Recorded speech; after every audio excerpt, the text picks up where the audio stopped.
प्रकट हो गई तो लक्ष्मी किसको नहीं चाहिए? सब लक्ष्मी के पीछे भागे। देवता भी लक्ष्मी को पाने के लिए भागे और दैत्य भी लक्ष्मी को पाने के लिए भागे।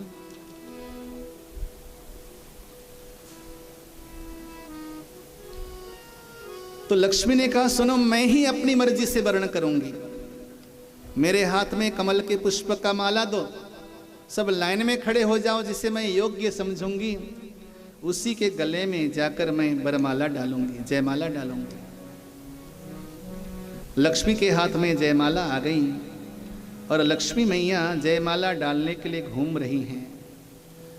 अब आइए लक्ष्मी किसका वर्णन करती हैं, ये प्रसंग बड़ा ही मार्मिक है, ध्यान से सुनना। मैं आपसे एक प्रश्न करता हूं, बताइए जरा, देवता और दैत्य यहां पर आए क्यों थे? क्यों आए थे?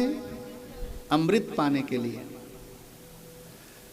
लेकिन जैसे लक्ष्मी प्रकट हो गई तो अमृत का ख्याल उनके दिमाग से हट गया, सब लक्ष्मी के पीछे भागने लगे। दोनों लाइन में खड़े हैं। अब लक्ष्मी के हाथ में जयमाला है। सबसे पहले बूढ़े ब्रह्मा जी खड़े थे। एषो ब्रह्माति वृद्ध तपति दीनपति चंचलो मातरिश्वा। बूढ़े ब्रह्मा को देखा तो लक्ष्मी ने कहा कि ये तो ज्यादा ही बूढ़े हैं, 80 पार कर गए हैं। 80 पार करने के बाद तो भजन करना चाहिए। कहा लक्ष्मी के चक्कर में बाबा जाओ नारायण का भजन करो। ब्रह्मा जी का वर्ण नहीं किया। 2 कदम आगे बढ़ी, वहां पर सूर्य भगवान खड़े थे। सूर्य भगवान को देखा तो लक्ष्मी ने कहा ये तो बहुत ज्यादा तपते हैं, बहुत गर्मी है। दूसरी बात ध्यान रखना, जो इंसान हर बात बात में गर्मी खाता है, जो इंसान हर बात बात में गर्मी खाता है, उस इंसान का लक्ष्मी कभी वर्ण नहीं कर सकती। लक्ष्मी ने उसका त्याग कर दिया सूर्य नारायण का। धीर गंभीर शांत सौम्य, जितना आदमी के पास धैर्य और धीरता होगी ना, उतना ही वो श्री संपन्न हो जाता है। आगे बढ़ी तो वहां पर वायु देवता यानी कि पवन देवता थे। लक्ष्मी ने कहा ये तो बहुत चंचल है, एक जगह टिकते नहीं। तीसरी बात, मैंने आज ही सुबह किसी को कहा था, जिस इंसान को अपने काम में मजा ना आए, अपने व्यापार में मजा ना आए, उसे उस व्यापार का त्याग कर देना चाहिए। जो आदमी अपने व्यापार में पूरा आनंद लेता है, पूरा मजा लेता है, भले ही उससे अपने व्यापार में लाभ कम है, लेकिन मैं गारंटी देता हूं कि अगर उसे अपने काम में मजा आ रहा है तो आने वाले कुछ वर्षों में अपने काम में वो झंडे गाड़ देगा, सफल हो जाएगा। लेकिन जिस इंसान को अपने काम से प्यार नहीं है, अपने काम में मजा नहीं ले सकता, वो इंसान अपने काम में कभी सक्सेस नहीं हो सकता। बोलना होगा जय श्री कृष्ण, जय श्री कृष्ण। और जो आदमी हर दूसरे साल काम चेंज करने की सोचता है, वो कभी लक्ष्मी को पा नहीं सकता। चौथी बात, भगवान शंकर के पास पहुंची तो लक्ष्मी ने कहा ये तो दिग्बास दिगंबरी हैं, वर्ण नहीं किया। इंद्र के पास पहुंची तो इंद्र को देखा है तो गर्वित है, घमंडी है, तो घमंडी पुरुष का भी लक्ष्मी वर्ण नहीं करती। वहां पर दैत्यराज बलि खड़े थे। बलि को देखकर लक्ष्मी ने कहा ये तो पुत्र है, मां के रूप में वर्ण किया।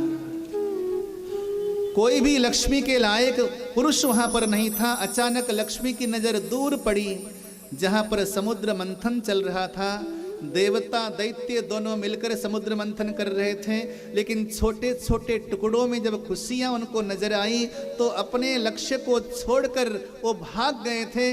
भगवान ने देखा जब जगत के लोग अपना लक्ष्य भूलकर भाग जाते हैं तो उनके कार्य को पूरा करने का काम मेरा है।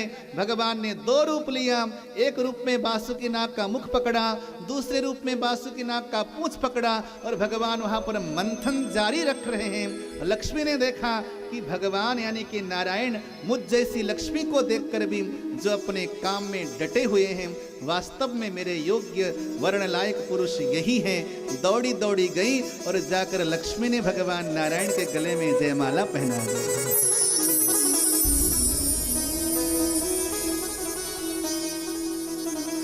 बोलिए लक्ष्मी नारायण भगवान की जय। आप लक्ष्मी शब्द लिखो। जब आप लक्ष्मी शब्द लिखते हो उस समय पहले एक शब्द लिखना पड़ता है। कौन सा शब्द? लक्ष्य। जब आप लक्ष्य लिखते हो तो लक्ष्य लिखे बिना आप लक्ष्मी नहीं लिख सकते। लक्ष्मी लिखने के लिए आपको क्या करना पड़ेगा? पहले लक्ष्य लिखना पड़ेगा। यानी कि अगर प्राणी अपने लक्ष्य को भूलकर भटक गया है तो कभी उसके पास लक्ष्मी नहीं आ सकती। ये समुद्र मंथन की कथा से हमें समझना होगा। जिसके आंखों में लक्ष्य रहता है, लक्ष्मी उसी के पास रहती है। और मैं कहता हूँ, लोग कहते हैं कि लक्ष्मी हाथों की मैल है। जो कहते हैं कि लक्ष्मी हाथों की मैल है, मैं उनको पागलपन की संज्ञा देता हूँ।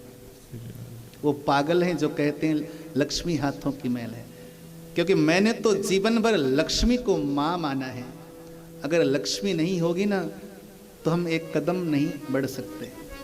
लक्ष्मी माँ है और वो लक्ष्मी जो धर्म के साथ कमाई गई हो, वो लक्ष्मी अकेली नहीं रहती, उस लक्ष्मी के साथ नारायण रहते हैं।